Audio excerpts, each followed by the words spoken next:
Welcome to the Salmon Runs YouTube. Enjoy the video.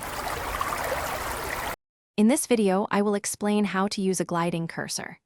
This innovative accessibility tool empowers users to interact with their devices with remarkable precision, especially those with limited mobility. It operates by employing scanning lines that sweep across your screen, allowing you to accurately select specific points or items.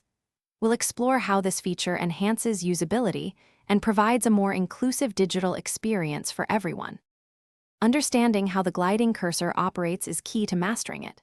First, a vertical line will sweep across your screen. You activate your switch to stop this line at your desired horizontal position. Immediately after, a horizontal line begins to scan. A second activation of your switch will then pinpoint the exact vertical location, completing your precise selection. This methodical, two-step process ensures you can accurately target any element on your display. Customizing your gliding cursor experience is crucial for optimal use. You can easily adjust the scanning speed from very slow to very fast to perfectly match your reaction time and comfort level.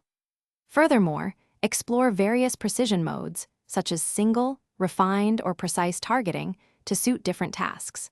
For enhanced control, you can even assign external switches or specific facial expressions to activate selections, offering a truly hands-free interaction.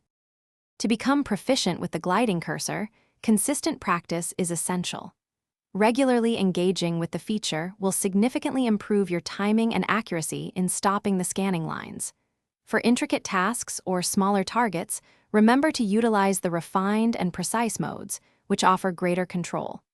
Don't hesitate to experiment with various switch types, whether physical or virtual, to discover the setup that provides you with the most comfortable and efficient interaction. Thanks for watching. Consider subscribing if we helped you.